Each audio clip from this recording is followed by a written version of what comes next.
Hello everyone, welcome back to the channel. Daniel McGuire here. A quick disclaimer, I know I haven't uploaded a lot these past few weeks simply because of the fact that I've been very busy with my quarter. Final projects, final exams, final reports, all of that was snowballing at the end. So it was very chaotic and I didn't have a lot of free time. So now my uploading schedule should be a little bit more consistent now that I have some more time leading up to spring break and the spring quarter.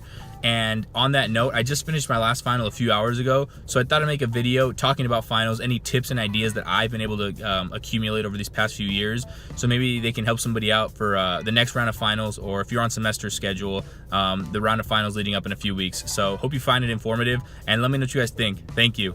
All right, first tip that I can give is start studying early. Now, I don't mean what the professors say, study like 2, 3, 4, 5 weeks ahead. Maybe like a week, maybe a little less, maybe like 4 or 5 days in advance will help you off in the long term, because then you can start piecing together the information piece by piece versus just cramming all the night before. A second piece of advice is kind of figure out how you choose to study. Some people that I know cannot study with other people because they will get distracted and they just really can't focus on the material at hand, versus other people who can't focus by themselves and they need a group to kind of retain them back in and then just kind of like focus them up and reassure them of the material. Now, I know both types of people. To each his own, I say. So whatever works for you, I think you need to figure that out as early as possible, because that will guarantee your success later on down the road as soon as your finals start really picking up and you really start getting towards your upper division courses. The third tip that I could give is don't be ashamed to ask the professor or the TA if they could have an extra review session or an extra office hour the week of or the week leading up to the finals week. A lot of professors won't do this, but some will if you can ask them and you have a class majority decision that really just lets them know that, an extra review session would be helpful. And at the end of the day, the professor who is lenient that way will maybe gear a couple of the questions that he's given in the review session more towards what is on the final or what will be on the final. And I found this to be very helpful for a few of my classes versus other classes where they didn't have a review session. It was just a lot harder to really kind of pick up on that last minute information that you still have questions on.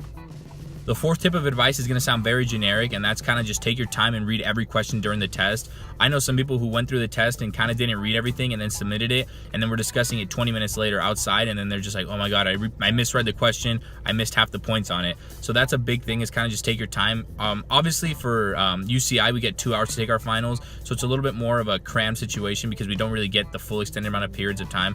I've heard other schools offer 3 hours, so that might be a little helpful, but then again, you would have a longer test in that sense. So just kind of take your time and read the questions, be thorough about it. And at the end of the day, you're still going to get out of the exam. You're still going to be a free person, whether you pass or fail. Obviously you want to pass, but you're still going to have that time that is going to be allotted back to you. So just take your time and then you'll get through it in the end. The last piece of advice that I could give you is to go in with a positive attitude and a very killer mentality, because if you go in with a negative attitude, you're going to really just start self-questioning yourself, and you're going to start doubting every answer that you put down, whether this is right or wrong, and you're going to start forgetting what you ended up studying. Versus if you go in with a positive attitude, you're going to start remembering what you studied, you're going to start being able to get through it. That's what I do when I go to my finals. I go in, with a very positive attitude. I go in like, I'm just going to do very well on this test. I'm going to go in here, I'm just going to take this 2-hour test, I'm going to get out, and then I'm going to be done with this class forever. I will never have to worry about it again, unless it's a prereq, then that's a little different. But still, it does get you through that 2-hour test, and then after that you're free. You don't have to worry about that class anymore. Potentially you could be done with it. That could be your last math class, your last English class, your last writing class. So just something to think about for that. All right, so that's it for today's video. I hope you enjoyed it. Like I said, my upload schedule will be a little bit more consistent here on out. That is subject to change depending on due dates and final projects, but I'll do my best to try and be consistent with it. And like I said, make sure you guys leave any comments for future uploads. If you have any suggestions for me, make sure that you like the video, subscribe to the channel if you haven't already, and thank you for watching.